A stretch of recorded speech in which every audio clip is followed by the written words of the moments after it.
إلا على الظالمين وأشهد أن لا إله إلا الله وحده لا شريك له ولي الصالحين وأشهد أن محمدا عبده ورسوله وصفيه من خلقه وحبيبه سيد الأولين والآخرين اللهم صل عليه وعلى آله وصحبه ومن اتبعهم بإحسان إلى يوم الدين أما بعد أحبتي الكرام السلام عليكم ورحمة الله وبركاته. Mes frères et sœurs, aujourd'hui nous avons rendez-vous avec un savant aimé par tous les gens de science attachés au Coran et à la Sunna. Et seuls les injustes, les égarés et les innovateurs le détestent. Savez-vous de qui il s'agit? Aujourd'hui nous avons rendez-vous avec un savant très particulier. Un savant qui n'avait pas peur de dire la vérité. Un savant dont le nom est gravé en or dans les meilleures pages de l'histoire. Tu trouveras rarement un savant ou un talib ilm, un demandeur de science, qui ne possède pas ses livres dans sa bibliothèque. Savez-vous de qui il s'agit? Notre invité du jour, rahimahullah, était tel un soleil illuminant les gens par sa science, une étoile guidant les gens par sa science. Il a été l'ennemi de l'innovation et l'allié de la sunna, rahimahullah. Toute sa vie, il l'a vécu pour l'islam et par l'islam. Toute sa vie, il l'a passé à diffuser la sunna, à attacher les gens au Coran, à défendre l'islam et à combattre l'innovation al-bid'a. Et combien sont les égarés et les innovateurs qu'il a achevés par ses preuves. Et avec tout cela, c'était un homme humble, patient face aux épreuves, un mujahid, un combattant dans le sentier d'Allah tabaraka wa ta'ala, un adorateur sincère qui espérait la récompense de son Seigneur Jalla wa ala. Savez-vous de qui il s'agit? Il s'agit de Taqiyuddin Abu al-Abbas Ahmad ibn Abd al-Halim ibn Abd al-Salam ibn Taymiyyah Shaykh al-Islam ibn Taymiyyah rahimahullah rahmatan wasi'a, imam al-fiqh al-Hanbali, l'imam de la jurisprudence de l'école hanbalite. Notre invité du jour est donc Shaykh al-Islam ibn Taymiyyah rahimahullah, l'un des plus grands savants de toute l'histoire. Comme vous le savez mes frères et sœurs, Allah Azza wa Jal a élevé et honoré les savants. Et Allah Jalla wa Ala leur a accordé des faveurs et des bienfaits qu'il Azza wa Jal n'a pas accordé à tout le monde. En effet, la science est un honneur. La science élève la personne ici-bas et dans l'au-delà. L'imam Ahmed ibn Hanbal, rahimahullah, l'imam des gens de la Sunna et du consensus, a dit: les gens ont besoin de la science plus qu'ils n'ont besoin de nourriture et de boissons. On lui demanda: comment cela, ô imam? Il répondit: c'est parce qu'on a besoin de manger 1 ou 2 fois par jour, voire 3 fois, alors qu'on a besoin de la science autant de fois que l'on respire. Et selon Abu Hurayra radiyallahu anhu, le prophète alayhi salatu wassalam a dit: attention, ce bas monde est maudit, maudit tout ce qu'il contient, sauf quoi? Sauf l'évocation d'Allah et ce qui s'ensuit, de même qu'un savant et un étudiant, rapporté par Tirmidhi. Écoute bien, attention, ce bas monde est maudit. Maudit tout ce qu'il contient. Tout ce qui est dans ce bas monde est maudit. Sauf quoi? Sauf l'évocation d'Allah et ce qui s'ensuit, de même qu'un savant et un étudiant. Mon frère, ma soeur, chers musulmans, chères musulmanes, faites partie de l'une de ces catégories. Dans ce bas monde, soyez des savants. Enseignez la science ou apprenez-la. Et prenez garde à ne pas faire partie de la catégorie des maudits au risque de périr. Prenez garde de l'ignorance. Prenez garde de l'ignorance, car Allah tabaraka wa ta'ala, walillahi alhamd, il nous a facilité d'accéder à la science. Allah azza wa jal sait combien nous sommes faibles. Et par sa grâce, il nous a facilité cet accès à la science. Regardez le nombre d'écoles dans lesquelles on peut apprendre l'arabe, le Coran et les sciences religieuses. Regardez le nombre de sites internet fiables sur lesquels on peut écouter des conférences, des cours de sciences islamiques, chercher des réponses à nos interrogations, des logiciels qui nous permettent de chercher dans Majal al-Tafsir, dans les hadiths, etc. L'essentiel, c'est de se bouger et d'aller apprendre. Parce que ces causes qu'Allah tabaraka wa ta'ala a mis à notre disposition, si on ne les utilise pas, peut-être qu'elles se transformeront en arguments contre nous le jour du jugement. Mes frères et sœurs, ne ratez donc pas l'occasion d'apprendre. Al-ilm, d'apprendre la science. Parmi les versets qui montrent la grandeur de la science et des savants, on a dans Surat Al Imran, Surat 3, verset 18, le verset où Allah tabaraka wa ta'ala dit شهد الله أنه لا إله إلا هو والملائكة وأولو العلم قائما بالقسط لا إله إلا هو العزيز الحكيم. Allah atteste, et aussi les anges et les doués de science. Écoute bien, Allah atteste, et aussi les anges et les doués de science, donc les savants, qu'il n'y a point de divinité à part lui, le mainteneur de la justice, point de divinité à part lui, le puissant, le sage. Ibn al-Qayyim rahimahullah a dit que ce verset montre le mérite des savants, car Allah tabaraka ta'ala les a pris pour témoins sans en faire autant pour le reste des êtres humains. Et Allah azza wa jalla a dit dans Surat Az-Zumar, médite avec moi sur ce verset, Surat 39, verset 9, قُلْ هَلْ يَسْتَوِي الَّذِينَ يَعْلَمُونَ وَالَّذِينَ لَا يَعْلَمُونَ. Dit, sont-ils égaux ceux qui savent et ceux qui ne savent pas?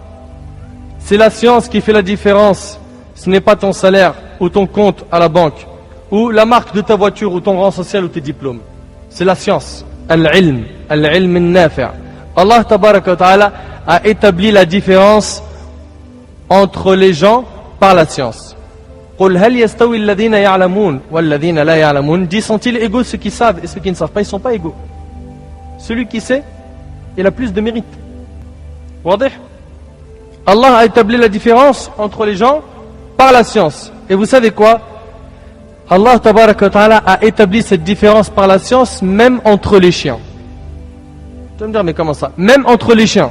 Entre les chiens et ibadallah. Écoute avec moi. Allah azza wa jalla a dit dans Surat Al-Ma'idah, Surat 5, verset 4, يَسْأَلُونَكَ مَاذَا أُحِلَّ لَهُمْ قُلْ أُحِلَّ لَكُمُ الطَّيِّبَاتِ وَمَا عَلَّمْتُم مِّنَ الْجَوَارِحِ مُكَلِّبِينَ تُعَلِّمُونَهُنَّ مِمَّا عَلَّمَكُمُ اللَّهُ فَكُلُوا مِمَّا أَمْسَكْنَ عَلَيْكُمْ وَاذْكُرُوا اسْمَ اللَّهِ عَلَيْهِ وَاتَّقُوا اللَّهَ إِنَّ اللَّهَ سَرِيعُ الْحِسَابِ. Allah Jalla wa Ala dit, et médite bien sur ce verset, pour voir à quel point la science différencie même entre les chiens. C'est-à-dire le chien qui a de la science, il a plus de valeur que celui qui n'en a pas. Écoute le verset. Allah tabaraka ta'ala dit, il t'interroge sur ce qui leur est permis. Dis, vous sont permises les bonnes nourritures, ainsi que ce que capturent les carnassiers que vous avez dressés, en leur apprenant ce qu'Allah vous a appris. Mangez donc de ce qu'elles capturent pour vous, et prononcez dessus le nom d'Allah, et craignez Allah, car Allah est certes prompt dans les comptes. Allahu Akbar. Si je sors chasser, et que j'envoie mon chien pour la chasse, mon chien à qui j'ai appris à chasser, en lui disant Bismillah, eh bien ce qu'il rapportera sera halal. D'accord? Si je l'envoie chasser sans dire Bismillah, ce qu'il va attraper c'est une maïta. C'est pas halal. D'accord? Il me le ramène, l'animal mort, j'ai pas le droit de le manger. Pourquoi? Parce qu'il n'a pas dit Bismillah avant. Mais si tu dis Bismillah, qu'il le ramène vivant ou mort, il n'y a pas de problème. Par contre, si c'est un autre chien qui rapporte la bête, elle est considérée, comme on a dit, maïta. Et la différence entre les deux, c'est quoi? C'est qu'il y en a un à qui on a enseigné la chasse et l'autre on ne lui a pas enseigné. Celui-là qui j'ai enseigné, je dis Bismillah, il part, c'est halal. L'autre, je ne lui ai pas enseigné, c'est pas halal. Donc on voit que la science, elle différencie même entre les chiens, subhanallah. Et souvenez-vous qu'Allah tabaraka wa ta'ala n'a ordonné aux anges de se prosterner pour Adam alayhi salam qu'après leur avoir exposé sa science. Quant à notre prophète Yusuf alayhi salam, sa beauté a été la cause de son entrée en prison. Et comment en est-il sorti? Par la cause de sa science, après la grâce d'Allah tabaraka wa ta'ala. Lorsque le roi a vu un rêve et qu'il était incapable de l'interpréter, Yusuf alayhi salam lui interpréta. Par la permission d'Allah, cela lui a causé sa sortie de prison. Donc la science, al-ilm. Et qu'est-ce qui a sauvé la huppe, le petit oiseau de Sulayman, du couteau de Sulayman, alors qu'il était déterminé à la tuer? Encore une fois, c'est quoi? La science. Allah tabaraka wa ta'ala nous raconte cela dans Surat An-Naml, dans la Sourate 27, dans le verset 20 au verset 22. Qu'est-ce qu'il a dit le Hudhud? Il a dit Ahattu bima lam tuhit bih. J'ai appris ce que tu n'as point appris. Et il lui a dit donc, j'ai rencontré une femme qui avait un royaume et qui se prosternait pour le soleil, etc. Et Abu Darda radiyallahu anhu a dit, j'ai entendu le prophète alayhi salatu wasalam dire, celui qui prend un chemin à la recherche d'une science, Allah lui facilite une voie vers le paradis. Allahu Akbar. T'imagines, tu prends un chemin pour apprendre la science utile, la science de din, Allah tabaraka wa ta'ala te facilite une voie vers le paradis. C'est impressionnant. Les anges abaissent leurs ailes par humilité devant le chercheur de science en signe de satisfaction de ce qu'il fait.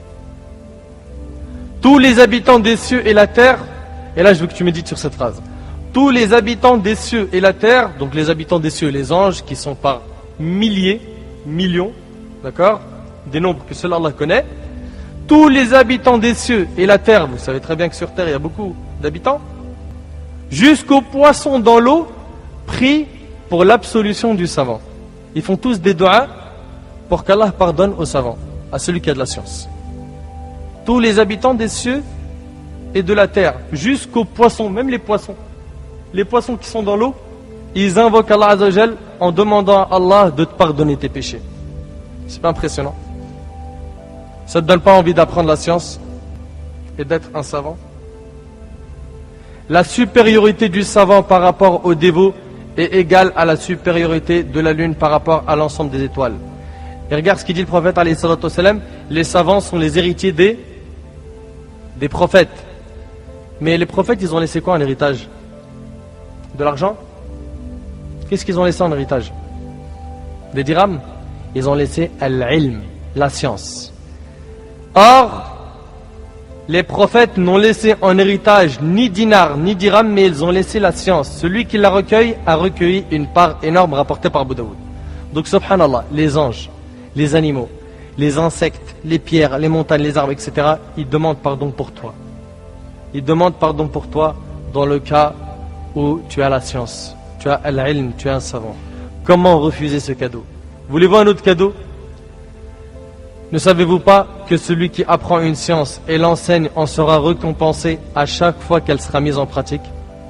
Vous le savez ça ou pas? Tu enseignes quelque chose à quelqu'un, tu l'as enseigné à faire la prière. À chaque fois qu'il va faire la prière, tu seras récompensé au moment où il fait la prière. Tu enseignes à quelqu'un à lire l'arabe. Il a appris à lire l'arabe et il lit enfin le Coran. À chaque fois qu'il va lire une lettre du Coran, tu auras la même récompense que lui sans que sa récompense à lui soit diminuée. Et ça, même après ta mort, ça sera ce qu'on appelle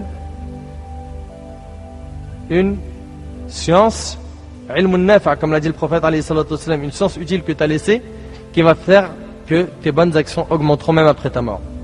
Donc si tu apprends une sourate aux gens, et que tu apprends à 10 personnes par exemple une sourate, à chaque fois qu'ils la réciteront, tu en seras récompensé, et même après ta mort.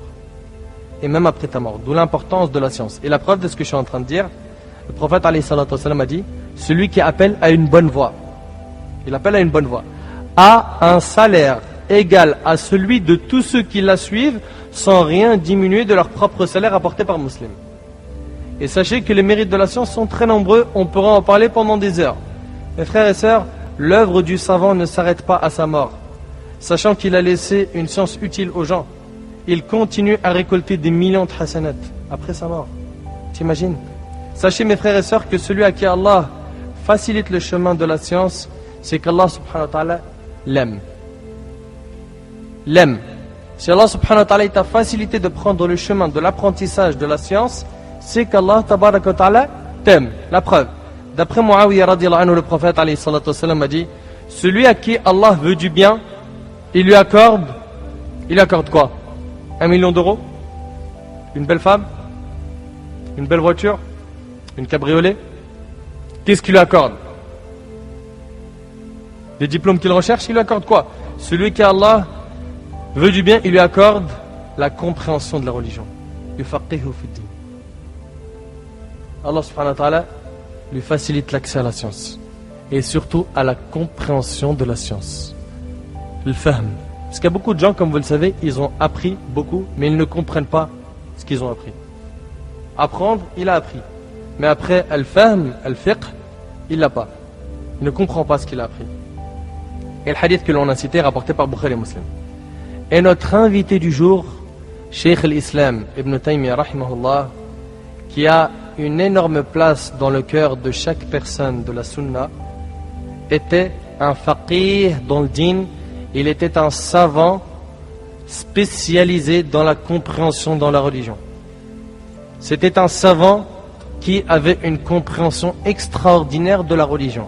Un savant à qui Allah avait facilité la compréhension de la religion. Ibn Taymiyyah, Cheikh l'Islam, donc on l'appelle le Cheikh de l'Islam, rahimahullah, est né à Damas, en Syrie, en l'an 661 de l'Hégire. Et qu'Allah Azza wa Jal facilite et soutienne nos frères en Syrie, dites Amin. Qu'Allah Azza wa Jal débarrasse la Syrie de ces tyrans, de ces injustes qui font couler le sang injustement. Qu'Allah Tabarak wa Ta'ala purifie la Syrie, dites Amin. Qu'Allah Azza wa Jal leur fasse voir la victoire rapidement, prochainement. Allahumma Amin. Donc Cheikh l'Islam Ibn Taymiyyah rahimahullah, il est né où?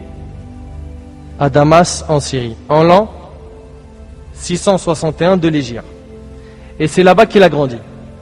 Il a grandi dans une maison très pieuse, une maison pleine de science. On analyse ensemble sa maison et elle en est partie. Son grand-père, Abd Salam rahimahullah, était l'imam de la jurisprudence du fiqh de son époque.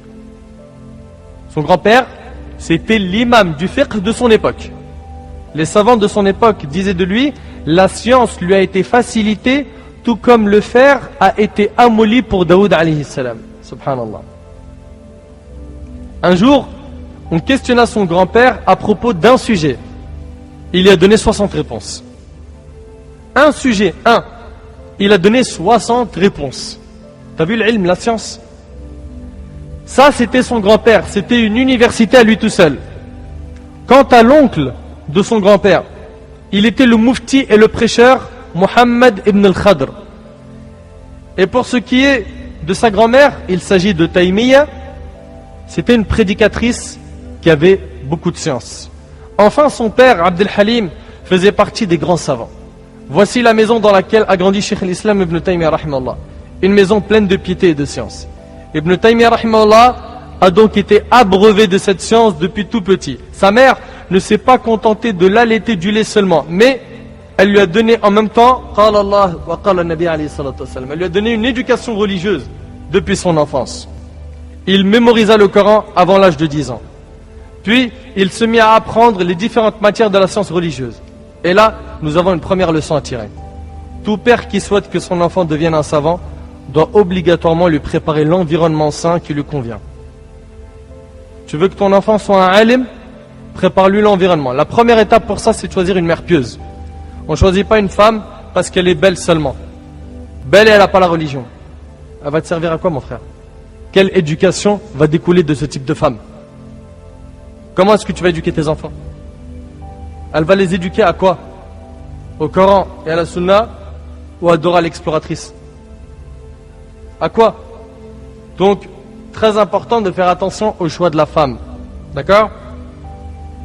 Après avoir choisi la femme, il doit se concentrer sur l'éducation de son enfant, sans oublier d'invoquer Allah Jalla wa Ala. Et ça, bien sûr, c'est la première des choses. La famille d'Ibn Taymiyyah rahimahullah l'a éduqué conformément au Coran et à la Sunna. Quant à nous, on a éduqué nos enfants conformément, faut dire la vérité, aux dessins animés, au parc, au toboggan, à la PlayStation. C'est vrai ou c'est pas vrai? À l'iPad, à l'iPhone, on lui a installé des centaines de jeux. Le petit, il a 3 ans, il prend l'iPhone, il fait ça. C'est vrai ou c'est pas vrai? Au film, au feuilleton, à la musique, on a déchiré nos foyers. Wala hawla wala quwwata illa billah. On les a déchirés. Ibn Taymiyyah rahimahullah était un enfant béni, qui avait grandi dans un environnement béni. De nos jours, lorsqu'un enfant de 5-6 ans sait chanter, danser ou imiter les stars, comment on l'appelle? C'est un enfant prodige.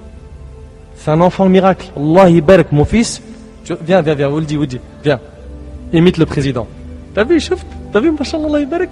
Allez, imite telle star. T'as vu? Imite tel chanteur. Ça, c'est l'enfant miracle, l'enfant prodige. Et c'est de ça qu'on est fier. C'est vrai, c'est pas vrai? C'est la réalité. Ça, en islam, c'est pas un enfant prodige. C'est un enfant perdu. Il est perdu. Et ses parents le sont encore plus. Qu'Allah les guide. C'est un enfant fichu. C'est un enfant égaré. Et ce sont ses parents qui sont coupables de sa perdition. Le petit, tu lui donnes du Coran, de la Sunna, il grandit avec. Tu lui donnes chante, danse, il grandit avec. C'est vrai, c'est pas vrai? C'est une éponge qui aspire tout ce que tu lui donnes. Quant à celui qui grandit dans l'apprentissage du Coran et de la science, c'est celui-là l'enfant béni.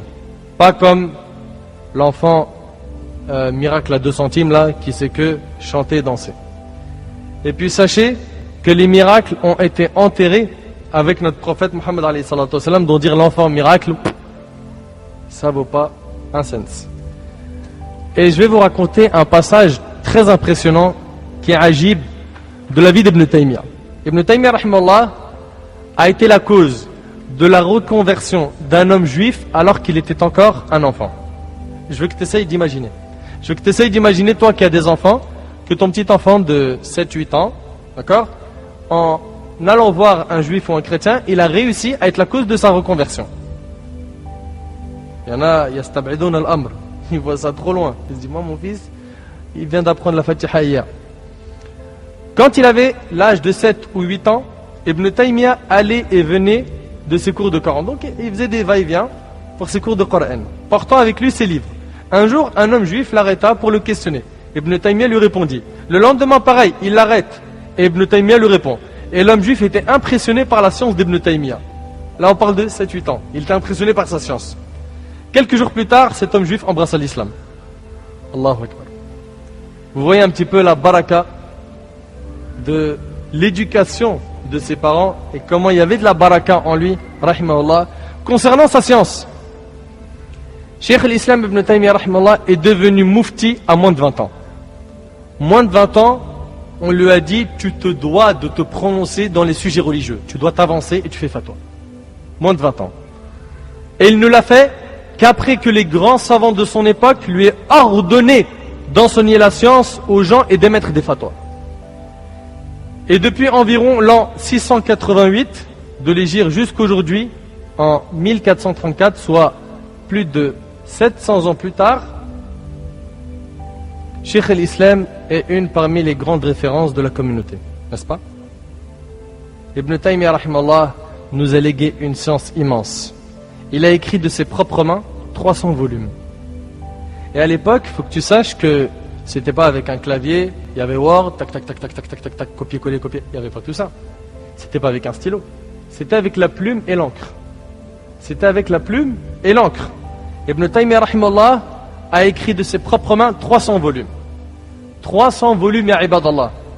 Notre vie à nous ne nous suffirait même pas juste pour retranscrire ce qu'il y a dans ces livres. Qu'en est-il de la science qu'ils contiennent et du temps qu'il a mis pour la rassembler? Tu me diras, oui, mais tel cheikh a écrit 100 livres. Ouais, je le connais, hein. C'est un contemporain, il a écrit 100 livres. Et un tel, il en a écrit 200. Mais je te pose la question, mon frère, toi qui dis ça. Le cheikh là qui a écrit ces 100 livres là, que tu me dis là, il les a inventés de sa tête? C'est que du copier-coller. Il a repris tout ce qui a été dit, copier-coller, copier-coller. Tout le monde fait du copier-coller. Même moi, je fais du copier-coller. Là, tu crois le dal, c'est quoi? C'est du copier-coller. Tu crois que je t'ai inventé ça? C'est du copier-coller. Quant à Ibn Taymiyyah, il les a écrits lui-même. Il s'agit de Cheikh al-Islam, rahimahullah. De nos jours, on a beaucoup de savants, comme vous le savez, qui sont spécialisés dans une seule matière. Par exemple, on a des savants, pas tous, hein, on a des savants dans le domaine du hadith qui n'ont pas une maîtrise totale du tafsir. Dans le hadith, masha'Allah la quwwata illa billah, dans le tafsir, il a quelques manques. D'accord?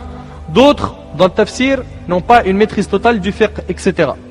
Quant à Cheikh al-Islam Ibn Taymiyyah, sachez qu'il mérite réellement ce surnom, Cheikh al-Islam. Il maîtrisait toutes les matières de la religion. Toutes les matières. L'imam al-Dhahabi, rahimallah, qui est un des fruits de son travail, c'était un de ses élèves, a dit de lui, il était, qu'Allah lui fasse miséricorde, impressionnant dans la citation des versets au point où on croirait qu'on avait placé le Coran entre ses mains. Écoute bien. Il était, qu'Allah lui fasse miséricorde, impressionnant dans la citation des versets au point où on croirait qu'on avait placé le Coran entre ses mains. Les grands savants étaient stupéfaits de sa rapidité dans le fait de trouver des preuves. On lui parle d'un sujet, hop, direct. Les preuves, ils viennent tout de suite. Et vous savez très bien que ça, c'est notre principal problème. C'est quand on débat avec quelqu'un, ça, attends, je l'ai entendu, je l'ai lu, à ce qui paraît, ça va me revenir, laisse-moi ce soir, je te réponds par SMS, je t'appellerai. Ça c'est nous, ça, n'est-ce pas? Cheikh al-Islam Ibn Taymiyyah, rahimahullah, c'était pas pareil. Une question égale, hop, l'ordinateur qui déballe toutes les preuves est direct. Direct, rahimahullah. Imagine-toi, lorsqu'il avait une assemblée et que quelqu'un lui posait une question, il y répondait par plein de versets. Comme s'il avait le Coran entre ses mains. Il avait une mémoire exceptionnelle. Exceptionnelle. L'imam al-Dhahabi, rahimahullah, poursuit en disant, si les savants étaient dénombrés, il serait certes le plus savant d'entre eux et il était un mujtahid mutlaq, un mujtahid absolu. J'aurais pu passer le mot mujtahid mutlaq en vous disant c'est un grand savant, mais je préfère quand même qu'on voit ensemble c'est quoi un mujtahid. Le terme mujtahid provient du mot ijtihad, qui dans la terminologie islamique est défini comme étant un intense effort fait par un juriste afin d'établir un avis juridique. D'accord ? Afin d'établir un avis juridique dans le cadre de la charia directement à partir des textes islamiques. C'est quelqu'un, le mujtahid, qui a la capacité de faire une fatwa, il a une maîtrise de tous les textes et il est capable d'émettre un avis juridique. Un mujtahid est par conséquent celui qui a une formation poussée dans les sciences de l'islam et qui est qualifié pour émettre des avis juridiques dans le cadre de la charia, la loi islamique. Les conditions qu'une personne doit remplir si sa motivation le conduit à la volonté ferme de pratiquer l'ijtihad et ainsi de pouvoir se déclarer mujtahid. 1. Tu dois être musulman. Il n'y a pas de problème. 2. Il doit maîtriser la langue arabe. Il la maîtrise sur le bout des doigts. La grammaire, la poésie, le shi'r, le balagh, tout. 3. Il doit maîtriser le Coran et ses sciences. 4. Il doit maîtriser la sunna du prophète alayhi salatu wassalam. Il a appris des centaines, des milliers de hadiths. 5. Il doit maîtriser usul al-fiqh, les fondements de la jurisprudence islamique. 6. Il doit connaître les points sur lesquels les savants ont établi un consensus et l'ijma'. 7. Il doit saisir les objectifs globaux du législateur en ce qui concerne l'élaboration des lois et de la jurisprudence. 8. Pendant que je suis en train de lire, imagine-toi qu'Ibn Taymiyyah il a réuni tout ça. 8. Sa capacité de compréhension et son intelligence doivent être d'un haut niveau. 9. Il doit être éloigné des innovations blâmables et des croyances hérétiques. 10. Il doit être pieux, compatissant, modeste, sincère et œuvrer pour Allah Azza wa Jal. Je reviens sur ce qu'a dit l'imam al-Dhahabi. Il a dit que ce savant-là était un mujtahid absolu. Il a atteint un degré de maîtrise des sciences absolu. Arrive à imaginer absolu. Et lorsque les connaisseurs sont présents, il prend la parole tandis qu'eux se taisent. Ça, c'est ce que l'imam Dhahabi dit. Il fut très certainement le pieux de la communauté, l'unique en son genre à son époque, le porteur de la législation, la solution au dilemme des musulmans. Ça, c'est les éloges qu'il lui fait. Et il convient de dire à son propos, tout hadith méconnu d'Ibn Taymiyyah n'est pas un hadith. Fin de citation. Allahu Akbar. T'imagines un petit peu, tout hadith méconnu par Ibn Taymiyyah n'est pas un hadith. Que tu veux de plus? Que tu veux de plus? Ibn Taymiyyah rahimahullah était d'une motivation indescriptible. Et sachez qu'il y avait des savants qui l'enviaient. Hélas, des savants dont le cœur sont rongés par l'envie, ça existe. Il y a des savants, même subhanallah entre prédicateurs entre eux, des gens qui vont envier d'autres prédicateurs ou d'autres savants. Al-Hasad, il existe entre eux. Wala hawla wala quwwata illa billah. Il l'envie parce qu'il a plus de science que lui. Parce que dans son assemblée, il y a beaucoup plus de gens que lui. Parce qu'il est plus écouté que lui. Parce qu'il est plus aimé que lui. Parce qu'il est plus respecté que lui. Subhanallah. Moi, ce que je ne comprends pas, c'est que normalement, quand il y a un parmi les mashayikh de la sunna ou un parmi nos frères qui commence à faire da'wa à l'al-kitab ou sunna avec une bonne compréhension, celle des salaf, normalement, mon réflexe c'est quoi? Je dois être content, je me dis alhamdulillah, j'ai été moi et quelques frères, on a un soutien en plus. Il y a un frère en plus qui est avec nous, il fait da'wa. Mais al-hasad, il ne doit pas avoir sa place entre nous. L'envie entre nous, non. C'est pas normal. Et les savants qui l'enviaient disaient de lui, Ibn Taymiyyah a réuni tous les signes de l'ijtihad. Subhanallah. Et lorsqu'il parlait d'une matière, ça c'est ce qu'il disait à l'époque, je pensais qu'il n'en maîtrisait aucune autre. Tellement qu'il la maîtrisait. Quand il parlait d'une matière, les gens pensaient qu'il n'en connaissait pas d'autres. Il ne connaît que celle-là. Il la maîtrise tellement bien que c'était pas possible qu'il en connaisse une autre de cette manière. Alors que si, c'était son cas. Comprends-le, hein.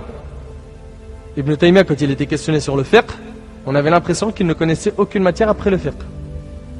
On avait l'impression qu'il ne connaissait aucune matière à part le fiqh. Tellement il maîtrisait le fiqh. Et lorsqu'il était questionné sur le tafsir, pareil. Et dans toutes les matières. D'ailleurs, une fois, Ibn Taymiyyah a expliqué un verset du Coran en 4 ans. En 4 ans. Pas en 4 minutes. Pas en 4 secondes comme moi je l'aurais fait. en 4 ans. Subhanallah. C'était une université capable d'enseigner toutes les matières. Al-Aqida, le dogme, Tawhid, le fiqh, le hadith, al-usul, al-lugha, al-tarikh, l'histoire, la langue, les fondements du fiqh, le hadith, toutes les matières. C'était une université. Il s'agit de Cheikh al-Islam Ibn Taymiyyah rahimahullah. Mes frères et sœurs, est-ce que vous connaissez les élèves d'Ibn Taymiyyah qui eux aussi ont marqué l'histoire par leur science? Est-ce que vous les connaissez? Levez la main.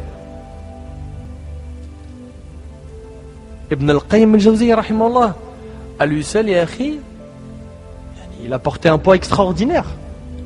Ses livres remplissent toutes les bibliothèques. Et c'était un élève à qui? À Ibn Taymiyyah rahimahullah. Qui encore? Qui d'autre? Ibn Kathir rahimahullah. Quasiment tout le monde a tafsir Ibn Kathir à la maison. C'était un élève d'Ibn Taymiyyah. T'imagines? Qui d'autre? On l'a dit tout à l'heure. L'imam al-Zahabi. Subhanallah, tu regardes juste Siyar A'lam al-Nubala, dans laquelle il a amené toutes les biographies des savants, plus une vingtaine de volumes. Subhanallah, quand je l'ai acheté, c'est un truc traumatisant en volume.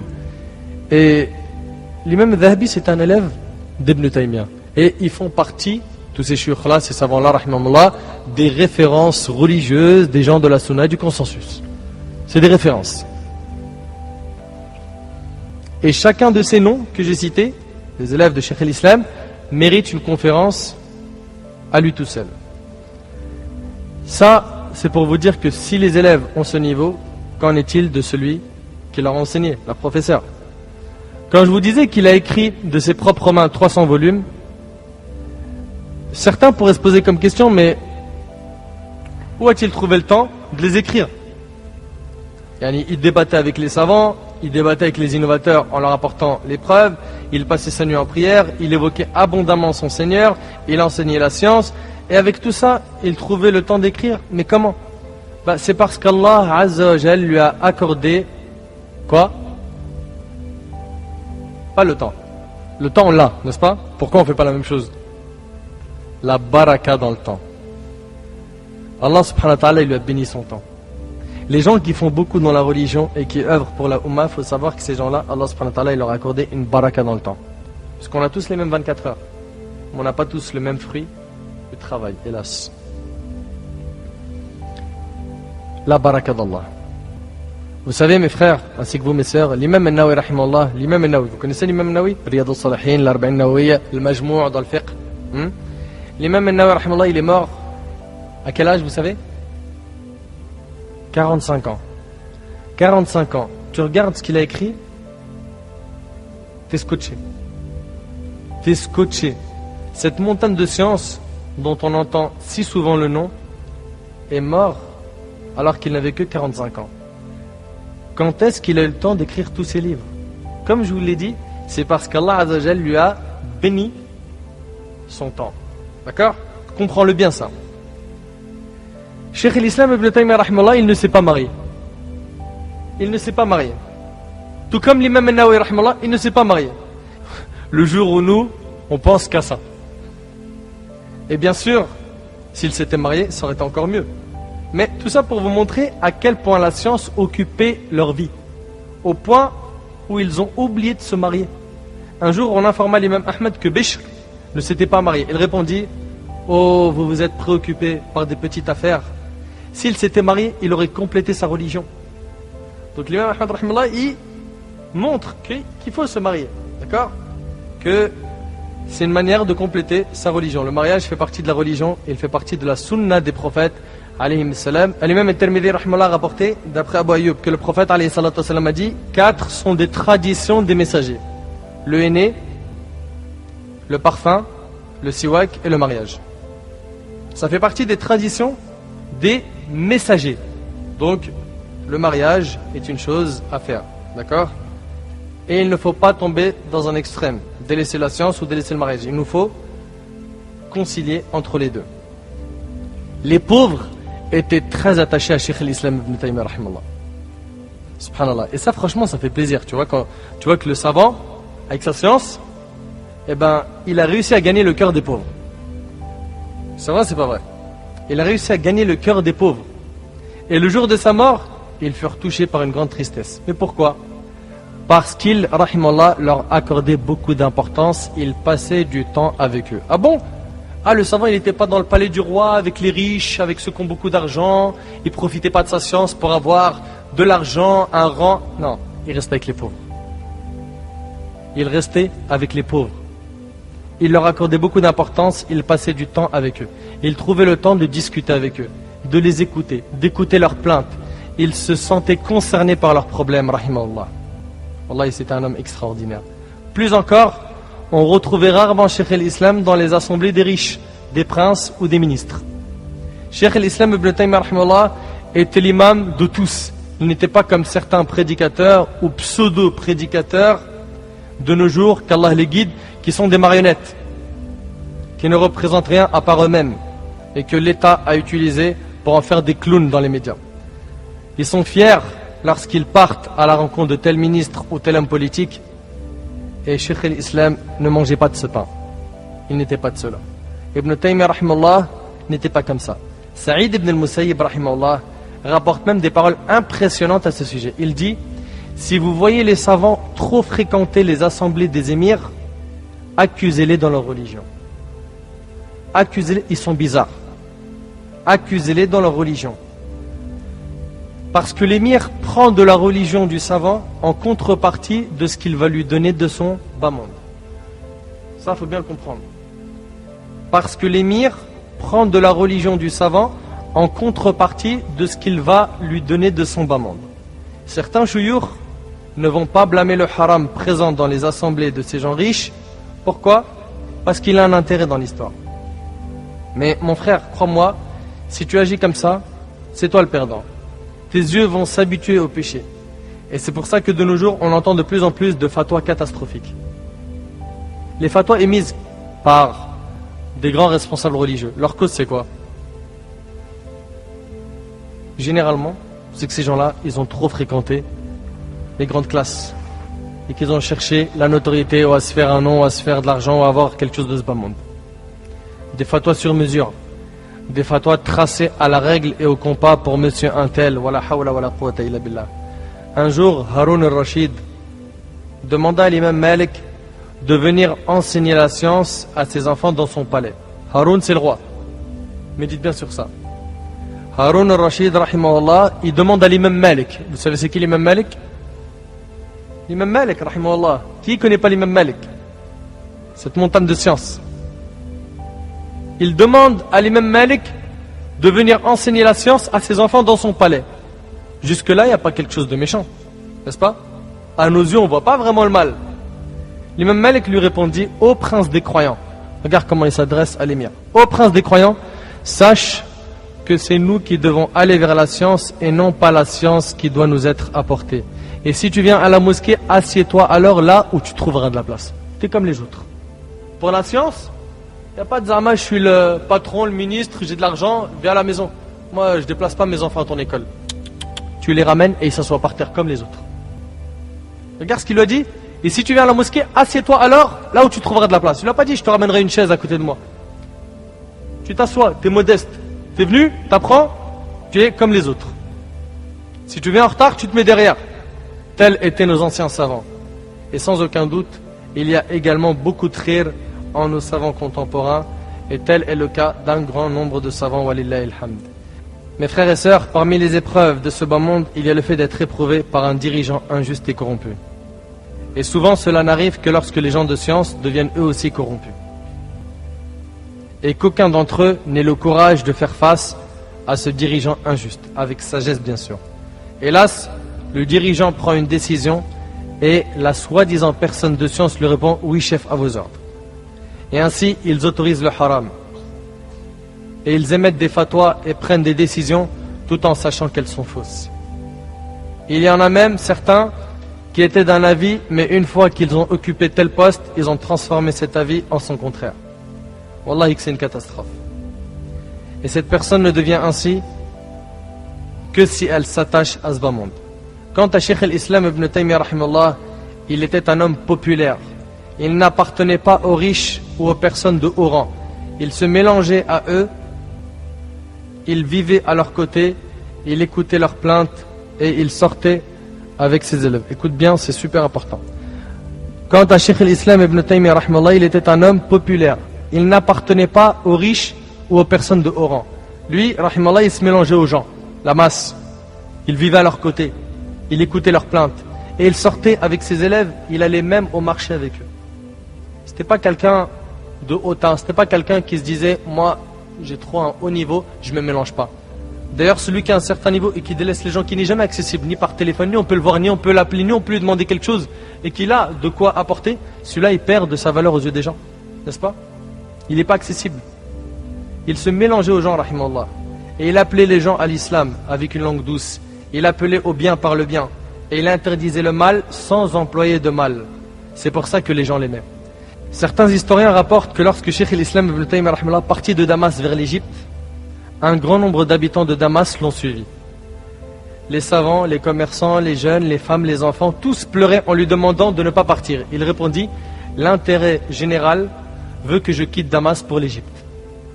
Comment est-ce que les gens étaient aussi attachés à lui? Pourquoi ils étaient aussi attachés à lui? C'est parce qu'il vivait avec eux. Il ne s'isolait pas d'eux. Et c'est comme ça que doit être la personne de science intelligente et ne pas être prise par l'orgueil. Mes frères et sœurs, notre communauté est dans le besoin. Un besoin de gens de science qui porteront leurs soucis.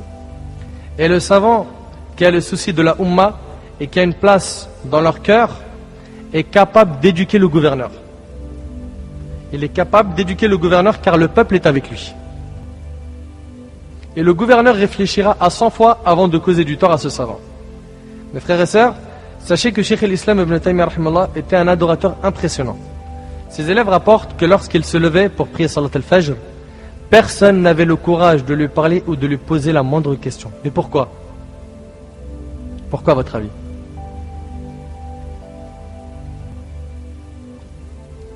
Parce qu'il était entièrement consacré au dhikr d'Allah tabaraka wa ta'ala. Il était entièrement consacré à l'évocation d'Allah. Il était très concentré à évoquer son Seigneur de l'aube jusqu'à Duha. Il disait, ceci est mon repas, sans ce repas, je perdrai mes forces. Allahu Akbar. Son repas, c'est ce travail spirituel qui se donne du Fajr à Duha. Ça, c'est quoi il a dit? C'est mon repas. Sans ce repas, je perdrai mes forces. Mon frère, est-ce que tu te renforces par l'adoration ou non? Ou est-ce que tu es faible? Ça, c'est ce qu'on appelle nourrir son âme. Et lorsqu'il rencontrait une difficulté en recherchant la science, il se rendait à la mosquée vide la plus proche, et il mettait son visage dans la poussière et disait, ô toi qui as enseigné à Ibrahim, enseigne-moi. Ô toi qui as fait comprendre à Sulayman, fais-moi comprendre. Ça, c'était Cheikh al-Islam ibn Taymiyyah rahimahullah. Dès qu'il bloquait dans la recherche, il n'arrivait pas à comprendre un sujet, c'est ce qu'il faisait. Et il est même rapporté que quand il n'arrivait pas à comprendre un sujet, il restait à multiplier l'istighfar, la demande de pardon, des centaines de fois. Jusqu'à ce qu'Allah lui facilite de comprendre le sujet qui bloque devant lui. Il passait ses journées à jeûner, ses nuits à veiller en prière, et il évoquait et invoquait Allah Azzawajal abondamment. Mes frères et sœurs, Cheikh al-Islam ibn Taymiyyah rahimallah était non seulement un adorateur exceptionnel, mais il était aussi un mujahid impressionnant et incroyable, un combattant brave. Lorsque les Tatars sont arrivés en Grande Syrie, Qazan, à leur tête, avait comme objectif de coloniser la Grande Syrie. Puis ils ont combattu les musulmans et les ont vaincus. Suite à quoi les émirs ont pris la fuite. Et le roi prit la fuite à son tour. Face à cette situation, les gens ne savaient plus quoi faire. Certains se disaient qu'ils devaient eux aussi fuir vers l'Égypte. D'autres disaient non, l'Égypte est trop proche, fuyons vers le Yémen. Quant à Ibn Taymiyyah, à ce moment-là, il était à la mosquée et il préparait les gens au jihad, au combat.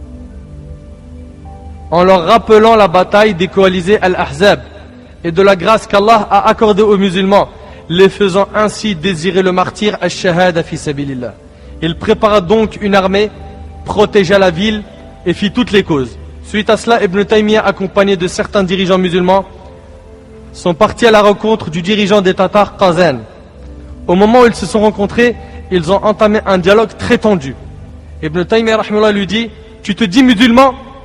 Imagine Il dit au roi des Tatars, tu te dis musulman, et il était musulman. Tu es venu avec un mu'adhin, un juge et un imam, alors que tes ancêtres qui étaient mécréants étaient meilleurs que toi. Subhanallah, regarde son courage. Qui d'entre nous pourrait parler à un roi comme ça aujourd'hui? T'as vu le courage? C'était un homme, rahimallah. Regardez son courage. Il lui a parlé et il poussait sa poitrine avec ses doigts. Il n'a pas eu peur de dire la vérité. Qui aujourd'hui est capable d'agir comme ça? Puis il poursuivit. Tes ancêtres avaient un pacte avec nous et ne l'ont pas rompu.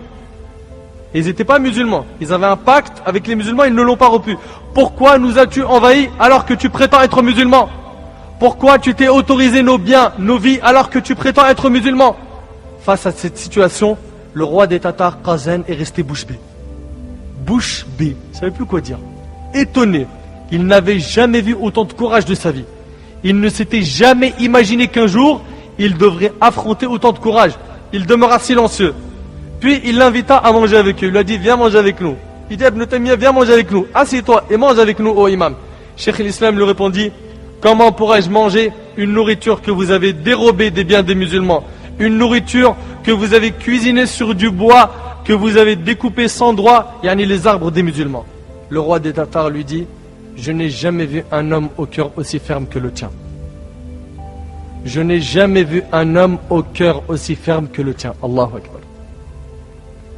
Les gens lui dirent au roi, c'est Cheikh l'Islam Ibn Taymiyyah.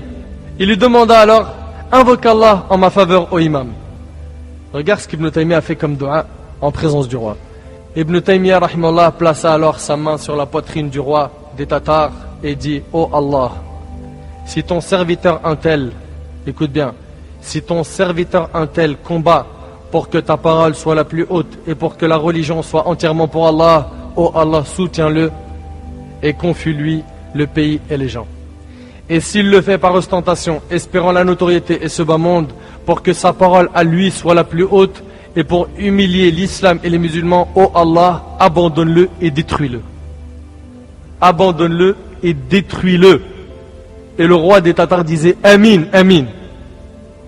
Amin, Amin. Ibn Taymiyyah lui dit, sors de nos terres. Il répondit, je sors. Il lui dit, délivre nos prisonniers de guerre. Il ordonna à ses gardes, libérer les prisonniers musulmans. Ibn Taymiyyah le reprit en lui disant, les chrétiens avant les musulmans. Allahu Akbar. Allahu Akbar. Ça c'était Cheikh l'Islam Ibn Taymiyyah. Libérer d'abord les prisonniers chrétiens avant les prisonniers musulmans. Ça c'est la justice de l'islam. Où sont ceux qui disent que l'islam est venu pour faire couler le sang? Hein? Où sont ceux qui disent que notre islam appelle à tuer les mécréants, comme ça, gratuitement? Voulez-vous calomnier l'islam en disant que c'est une religion injuste? Voyez-vous, vous, qui calomniez l'islam en disant que c'est une religion injuste, que ce n'est absolument pas le cas? Il délivra alors les prisonniers chrétiens avant les prisonniers musulmans. Ce qui est drôle dans cette histoire, c'est que ceux qui étaient venus avec Cheikh l'Islam Ibn Taymiyyah rahimahullah ont eu peur de rentrer avec lui. Ils sont venus avec lui, mais ils ont eu peur de rentrer avec lui, craignant la vengeance des Tatars sur le chemin du retour. Ils lui ont dit, tu rentres seul, nous on va prendre un autre chemin. Ibn Taymiyyah rahimahullah, qu'est-ce qu'il a dit? Non, j'ai peur, non, je peux pas, non, venez avec moi. Il a dit, pas de problème, il est parti seul. Et sur son chemin de retour, à chaque fois que l'un des Tatars le croisait, il le saluait et lui demandait d'invoquer Allah en sa faveur. Au final, Cheikh l'Islam, qui devait rentrer seul, s'est vu arriver avec 300 parmi les Tatars. Allahu Akbar. C'est-à-dire, les gens qui sont venus avec lui, ils n'ont pas voulu venir. Et qui est rentré avec lui? 300 personnes parmi les Tatars. Ajib, wallahi. Ibn Kathir, rahimahullah, rapporte que quant à ceux qui ont pris un autre chemin et qui n'ont pas voulu rentrer avec Ibn Taymiyyah, ils se sont fait agresser par des voleurs qui les ont dépouillés au point où ils sont rentrés nus. Ajib wa gharib, wallahi al-azim. Yani Ibn Taymiyyah se retrouve à rentrer avec 300 Tatars, et eux qui ont voulu prendre un autre chemin pour ne pas rentrer avec Ibn Taymiyyah, ils se sont fait dépouiller. Et pourquoi Ibn Taymiyyah il a été protégé à ce moment-là? Parce que comme l'a dit le prophète alayhi salatu wassalam, dans le hadith qui est rapporté par le Hakim et d'autres, le hadith d'Ibn Abbas où le Nabi alayhi salatu wassalam a dit, ihfadillah yahfazk. Protège les limites sacrées d'Allah, Allah te protégera. Ibn Taymiyyah rahimahullah faisait partie de ceux qui protégeaient les limites sacrées d'Allah. Il faisait très attention à ne pas tomber dans le haram. Allah subhanahu wa ta'ala l'a protégé à son tour. Quelques temps plus tard, les Tatars sont revenus. Pour faire quoi? Pour combattre les musulmans en Grande Syrie. Ibn Taymiyyah rahimahullah prépara alors de nouveau l'armée.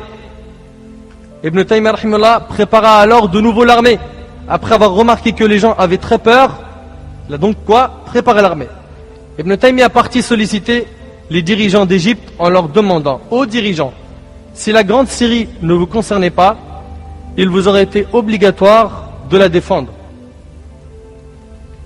Qu'en est-il alors que nous sommes vos commanditaires? Si vous ne secourez pas les habitants de la Grande Syrie, nous désignerons un gouverneur parmi nous qui sera à nos côtés pendant les moments de détresse et qui saura être productif dans les moments d'aisance. Les Égyptiens ont alors préparé une armée et sortirent combattre les Tatars aux côtés de leurs frères de la Grande Syrie. Ibn Taymiyyah, de retour en Grande Syrie, ne s'est pas contenté d'avoir été la cause de la venue de cette grande armée en renfort. Là, il n'y avait que la Grande Syrie qui allait combattre les Tatars. Il est parti demander de l'aide à l'Égypte. Est-ce qu'il s'est contenté de faire ça? Croyez-vous qu'il est rentré chez lui dormir en se disant: c'est bon, je suis fatigué, j'en ai assez fait comme ça, j'en ai fait beaucoup? Non.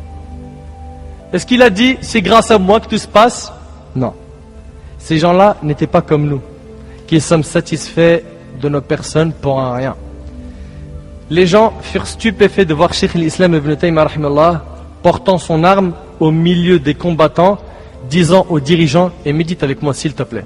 C'est le savant, le plus grand savant de son époque. Il a une science impressionnante. Il aurait pu placer des gens sur le front dans le combat pour rester lui derrière, donner les ordres, pour pouvoir se protéger, se préserver et pour continuer à donner de sa science. Qu'est-ce qu'il a dit aux dirigeants de l'armée? Place-moi là où il y a la mort. Allahu Akbar. Wallah al-Azim, il est impressionnant. Place-moi là où il y a la mort. Moi, je veux que tu m'emmènes dans l'endroit le plus dangereux pour que je combatte. C'est pas que tu mets tout derrière. Place-moi là où il y a la mort. Il demande l'endroit le plus dangereux. Le dirigeant le lui indiqua en lui disant: c'est ici, ô imam, c'est par ici que vont venir les Tatars. Et en effet, l'armée des Tatars, immense comme une montagne, surgit face à Ibn Taymiyyah rahimahullah, qui leva le doigt au ciel en remuant les lèvres, comme s'il demandait quelque chose à Allah. Puis les deux armées s'affrontèrent violemment. Un nuage de poussière se forma autour d'eux et on n'entendait plus rien que des coups d'épée et les hennissements des chevaux. Une fois la bataille achevée et que le musulman ait vaincu les Tatars, on découvrit que Cheikh l'Islam Ibn Taymiyyah rahimahullah était toujours vivant. Les gens dirent: Allahu Akbar, Allahu Akbar, et ils le portèrent sur leurs épaules, se rassemblant autour de lui, tels des aimants autour du bétail. Il leur dit: ô gens, je suis un homme de religion et non un homme d'État.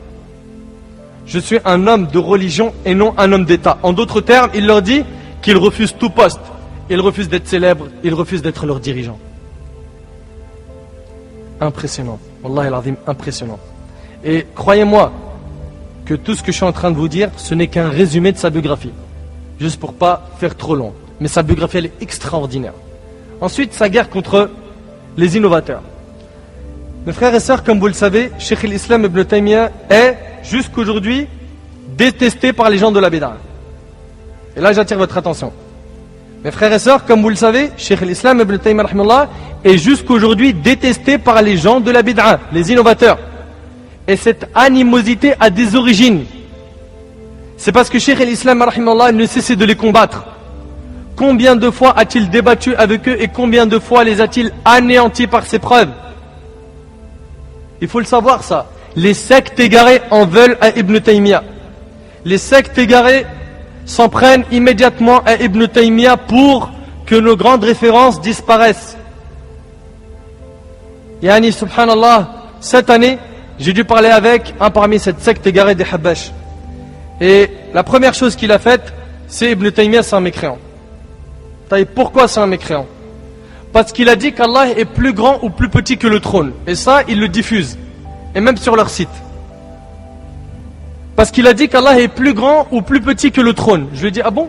C'est écrit où? Il m'a dit: dans ses livres. Je lui ai dit: j'ai les livres d'Ibn Taymiyyah. Dis-moi où? Je vérifie. Je suis rentré chez moi et j'ai fait une vérification de tout ce qu'il reproche à Ibn Taymiyyah. Mensonge, fois mensonge, sur mensonge, sur mensonge, sur mensonge. Là, rien que pour cette parole, il y avait écrit: An Allah subhanahu wa ta'ala, Ibn Taymiyyah, il met dans Majma' al-Fatawa et dans d'autres livres, il met que An Allah subhanahu wa ta'ala a'azam wa akbar min al-arsh. Akbar, ça veut dire quoi? plus grand que le trône, d'accord? A'zam, c'est-à-dire plus immense. Eux, ils l'ont traduit par plus grand ou plus petit. Moi, je veux bien, mais comment A'zam et Akbar, ça donne plus grand et plus petit? On comprend l'arabe, nous aussi. On n'est pas des clowns. Eh ben, un cocktail de mensonges comme ça, vous allez le trouver, et des sites mettent en garde contre Ibn Taymiyyah. Pourquoi? Parce qu'il a combattu les innovateurs. Il a été ferme envers eux. Et il en a détruit plus d'un avec ses preuves, rahimahullah. Wallah, et on lui reproche beaucoup de choses. Quand je les ai vérifiées, j'ai dit c'est tellement du vent qu'il devrait avoir honte. Il devrait avoir honte. La langue arabe suffit pour montrer leurs bêtises. On n'a même pas besoin de rentrer dans un débat religieux. Ibn Taymiyyah, rahimahullah, a combattu les innovateurs. Al-Ahmadiyya étaient des gens qui avaient la capacité de traverser le feu sans en être brûlés. Ils égaraient les gens en leur faisant croire qu'ils bénéficiaient de tel pouvoir ou de tel don. Mais en réalité, ils avaient recours à des moyens purement techniques. Par exemple, ils se recouvraient la peau. De graisse de grenouille qui ne s'enflamme pas, etc. Ibn Taymiyyah rahimahullah leur dit: lavez-vous avec du vinaigre et je me laverai avec vous, puis nous nous jetons dans le feu ensemble. Lavez-vous avec du vinaigre et je me laverai avec vous, puis nous nous jetons dans le feu ensemble. Le sultan leur ordonna de le faire, mais ils se sont retirés de peur. Mais Ibn Taymiyyah insistait, leur disait: levez-vous et jetez-vous dans le feu. Et eux continuaient à refuser. Le sultan comprit alors qu'ils étaient des imposteurs et des charlatans. Et de par sa science et ses efforts, Ibn Taymiyyah rahimahullah fut très aimé du sultan. Après cet épisode, le sultan lui demanda: allais-tu vraiment te jeter avec eux dans le feu? Il répondit: oui, j'étais certain que si j'y entrais, j'allais le trouver tel le feu d'Ibrahim, quand Allah Azza wa Jalla a dit: Qulna ya nar kuni bardan wa salaman ala Ibrahim, dans Surat Al-Anbiya, Surat 21, verset 69, nous dîmes: au feu soit pour Ibrahim une fraîcheur salutaire. Et il a dit: oui, j'allais rentrer avec eux, et j'étais persuadé qu'Allah subhanahu wa ta'ala allait faire que ce feu n'allait pas me brûler. Tu as vu la foi qu'il avait, rahimahullah? Certains savants au cœur malade l'enviaient énormément. Ils avaient le hasad. Sachez avant tout, mes frères, ainsi que vous, mes sœurs, que la raison de l'existence de toutes les innovations que nous avons de nos jours, c'est que les savants se sont tus, sauf ceux à qui Allah a fait miséricorde. Et la grande catastrophe, c'est que certains de nos imams officiels et représentants entre guillemets font partie des gens de la bid'a. Wala hawla wala quwwata illa billah. Son épreuve, l'épreuve d'Ibn Taymiyyah. Certains savants l'enviaient, et ils allèrent se plaindre de lui auprès du sultan en le calomniant et en mentant à son sujet. Comme on le fait jusqu'à aujourd'hui, on ment sur lui. Et j'invite ces innovateurs qui mettent en garde contre Ibn Taymiyyah et qui disent que c'est un égaré et qui disent qu'il a telle erreur, de vérifier sur les livres originaux et d'arrêter d'aller sur leur site internet et de croire tout ce qu'on leur dit. Allez lire et allez dans le détail, cherchez dans les profondeurs des choses et vous verrez par vous-même. Donc ils ont commencé ces gens qui l'enviaient, à le calomnier et à mentir à son sujet. Et il est normal que toute personne qui appelle à Allah soit éprouvée. Et c'est même Ibn Taymiyyah en personne qui disait: on ne peut atteindre le degré de leader dans la religion qu'avec la patience et la certitude. Écoute bien, Cheikh l'Islam rahimahullah disait: on ne peut atteindre le degré de leader dans la religion qu'avec la patience et al-yaqin, la certitude. Puis il récita ce qu'Allah tabaraka wa ta'ala a dit dans Surat Al-Sajda, Surat 32, verset 24: وَجَعَلْنَا مِنْهُمْ أَئِمَّةً يَهْدُونَ بِأَمْرِنَا لَمَّا صَبَرُوا وَكَانُوا بِآيَاتِنَا يُوقِنُونَ. Et nous avons désigné parmi eux des dirigeants qui guidaient les gens par notre ordre, aussi longtemps qu'ils enduraient et croyaient fermement en nos versets. À tort, le sultan l'emprisonna en Égypte. Puis il sortit, puis il y retourna. Et ce plusieurs fois, il a été emprisonné, rahimallah, plusieurs fois. Et il a été emprisonné à Damas, mais il était patient, satisfait et espérant la récompense de son Seigneur Jalla wa Ala. Et en prison, il dit une parole impressionnante. Il dit: que vont faire mes ennemis de moi? Mon emprisonnement est une isolation avec Allah. Vous voulez m'emprisonner? Vous allez m'accorder une grande faveur. Je vais pouvoir m'isoler avec Allah. Mon expulsion de mon pays est un tourisme. Et ma mort est un martyr au service d'Allah. Donc dans tous les cas, il est gagnant. Mon paradis et mon jardin sont ici dans mon cœur. Où je vais, ils sont avec moi. Son paradis se trouve ici, les frères. Là, al-iman. Le paradis sur terre, c'est ça. C'est la foi. C'est ça qui va t'apporter le bonheur et la joie. C'est d'avoir la foi en Allah Jalla wa Ala. Si tu n'as pas ça, et que tu es multimilliardaire, tu es pauvre. Tu n'es pas riche, tu es pauvre. Parce que la vraie richesse, c'est celle du cœur. Qu'Allah tabaraka wa ta'ala fasse miséricorde à Ibn Taymiyyah. Tels sont nos vrais savants. Et si les savants avaient été des hypocrites, l'islam ne nous serait même pas parvenu. Ils étaient des lions, des hommes, des vrais. Certains accusent Cheikh l'Islam rahimallah en disant: mais comment suivre un homme qui a été en prison? Je te réponds, mon frère, en te demandant de te débarrasser de ton ignorance. Ça, c'est un. D'accord? Premièrement, débarrasse-toi de ton jahl. Ça, c'est un. Deuxièmement, sache que les 4 grands savants des 4 écoles, ils ont été en prison. Et puis, comme si Cheikh l'Islam a été emprisonné pour une affaire de drogue ou d'escroquerie. Il a été en prison parce qu'il protégeait la vérité. Pourquoi? Parce qu'il diffusait le haqq. Qu'Allah tabaraka wa ta'ala lui fasse miséricorde. Il a été emprisonné, vous savez pourquoi? Parce qu'il avait interdit de voyager pour visiter une tombe de saints. À son époque, on valorisait les tombes des saints. Et certains, ils voyageaient pour la tombe. Et lui, il a été comme un mur ferme face à cette bid'a. Et selon Abu Hurayra radiyallahu anhu, le prophète alayhi salatu wasallam a dit: un voyage ne doit être entrepris que vers 3 mosquées. Pas pour une tombe, 3 mosquées. La mosquée sacrée, ma mosquée que voici, celle de Médine, et la mosquée d'Al-Aqsa rapportée par Bukhari et Muslim. Et la dernière fois où il fut emprisonné, il écrivait ses livres depuis sa cellule et sa science sortait de prison. Il était en cellule, il écrivait et son ilm, il était diffusé. On lui interdit alors les feuilles et les plumes. Et lorsqu'ils l'en ont privé, c'est comme s'il l'avait privé d'oxygène, subhanallah. Il tomba malade, rahimahullah. Alors qu'il avait clôturé la récitation du Coran 80 fois pendant cette période passée en prison. 80 khatmat Qur'an. Et pendant sa 81e lecture du Coran, il est mort, rahimahullah, en lisant le verset de Surat Al-Qamar, Surat 54, versets 54 et 55. Innal muttaqina fi jannatin wa nahar, fi maq'adi sidqin 'inda malikin muqtadir. Allahu Akbar. Les pieux seront dans des jardins et parmi des ruisseaux, dans un séjour de vérité auprès d'un souverain omnipotent. Il est mort en récitant ce verset. Les pieux seront dans des jardins et parmi des ruisseaux, dans un séjour de vérité auprès d'un souverain omnipotent. Il est mort, rahimallah, en prison. Il a consacré toute sa vie à la science et au jihad et à enseigner la vérité.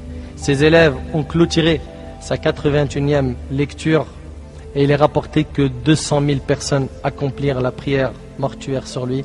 Qu'Allah tabaraka wa ta'ala le récompense pour tout le bien qu'il a apporté à cette communauté. Qu'Allah Azza wa Jal lui fasse miséricorde. Nous l'aimons pour Allah subhanahu wa ta'ala et nous demandons à Allah Azza wa Jal d'être ressuscité auprès de lui Yawm al-Qiyamah autour du prophète alayhi salatu wassalam dans le meilleur des endroits qui est le paradis et qu'Allah Azza wa Jal accorde le firdaus à Cheikh l'Islam Ibn Taymiyyah.